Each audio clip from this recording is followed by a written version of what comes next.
On May 25, 1968, three children were playing in an abandoned house located at number 85 St. Margarethe Road in Newcastle, England.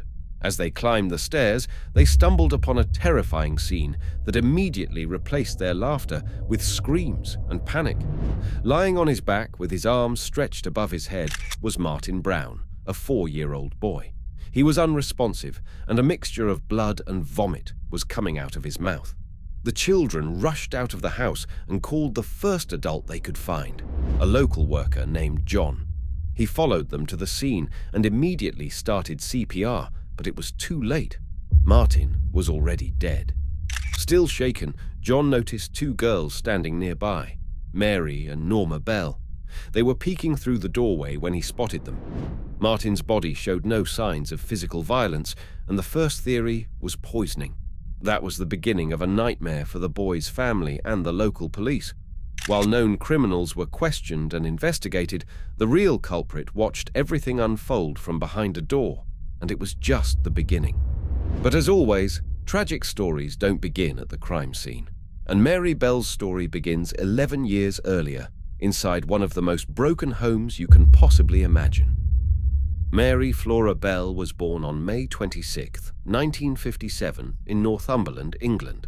Her mother, Elizabeth McCricket, worked as a prostitute and was well known in the local area.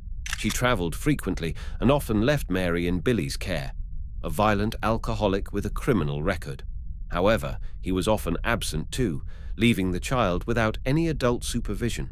And, disturbingly, being left alone might have actually been safer for Mary. The girl was unwanted from birth and was completely neglected at home. It wasn't long before she began showing up with bruises and minor injuries. It was hard to determine whether Mary was simply being neglected or if the household accidents she suffered were deliberate attempts to harm her. Mary survived being poisoned, thrown out of a window, and even nearly sold by her own mother. Some reports even suggest that Beth involved Mary in her prostitution activities with certain clients, though this has never been confirmed. Despite the abuse, Mary insisted on staying with her parents. It's no surprise that by age 9, Mary had already started showing terrifying signs. She began to instill fear in her classroom. One moment she could be polite and innocent, and the next she'd become violently aggressive.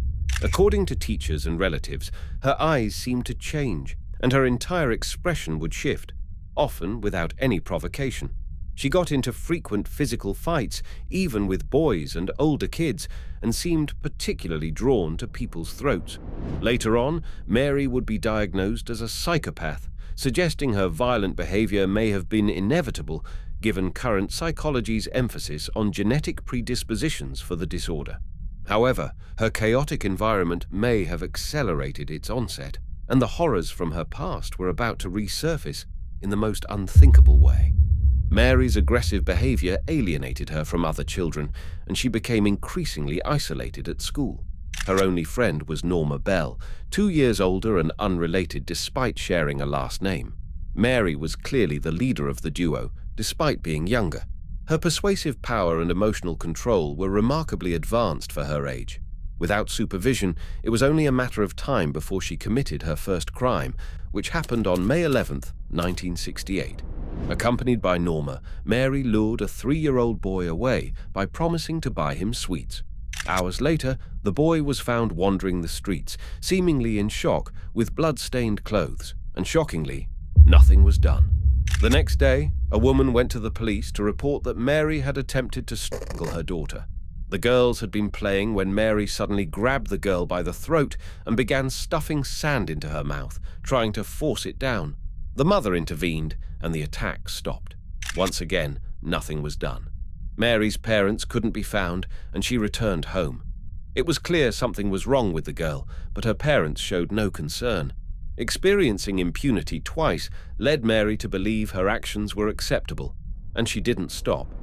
On May 25th, 1968, a day before her 11th birthday, she found her next victim, Martin Brown, a sweet and innocent 4-year-old boy who had gone out to play with friends, just like any other day. But this time, he wouldn't come back. His mother became concerned when he didn't return and received a phone call around 5 p.m. Martin was dead. The house where his body was found on St. Margarethe Road still contained furniture and items left by the previous owner, including several packets of medication. Since there were no visible signs of trauma, the initial theory was accidental overdose or poisoning. The vomit and blood around his mouth were the only notable signs at the time. The coroner couldn't determine a definitive cause of death. Perhaps due to the low force used, there were no marks on Martin's neck. Today, we know he was strangled. 2 days later, on May 27th, police were called to a nearby nursery that had been broken into. 4 handwritten notes were left behind, filled with grammatical errors and claiming responsibility for Martin's death. The notes said things like, "I killed so that I may come back. We murdered Martin Brown. Be careful, there are killers around. And you're all fucked. We killed Martin Brown." Due to the poor grammar, investigators assumed the messages came from someone with little education, and they were right. The problem was they were expecting an adult. You've probably already guessed who was behind it, but at the time, police dismissed the notes as a tasteless prank, and the investigation stalled. That same Monday, Mary and Norma went to school as if nothing had happened. In one class, Mary wrote a short composition describing the scene outside the abandoned house. At the end, she added a drawing of Martin's body next to packets of pills. The man drawn beside him represented the worker who had tried to save him. Mary's cruelty had crossed every imaginable line, and the next point would prove it further. Martin's mother had a sister who often welcomed Mary and Norma into her home out of pity. Eventually, the girls gained access to Martin's mother. Mary asked her repeatedly how she felt about losing her son. She even visited the grieving mother the day after the murder, called out for Martin to come play, and feigned surprise when the tearful woman told her he had died. Mary responded, "I know. I want to see him in his coffin." The door was slammed in her face, but the nightmare wasn't over yet. On July 31st, 1968, Brian Howe, a 3-year-old boy, was playing with friends near Scott Street, just like always. Groups of children would often stop to watch demolition machines at work. It had become a kind of event, and they'd later play among the rubble and broken glass. Mary approached the group, took Brian by the hand, and told him she wanted to play. She led him to a large vacant lot used as a dump at the time. Mary returned. Brian did not. His body was found by a search team at 11:10 p.m. between 2 concrete blocks, partially covered with leaves and branches.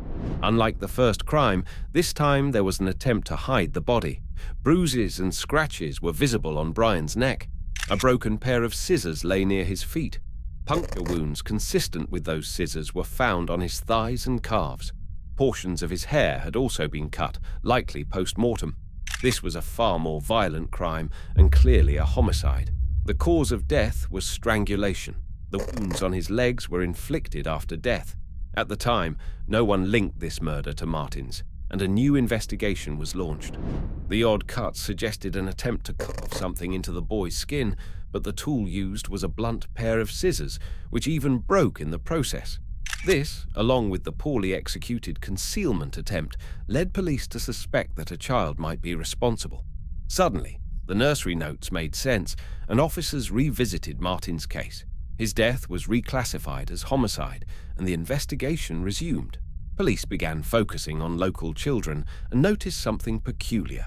At every public briefing where detectives updated the media and community, one girl always pushed to the front.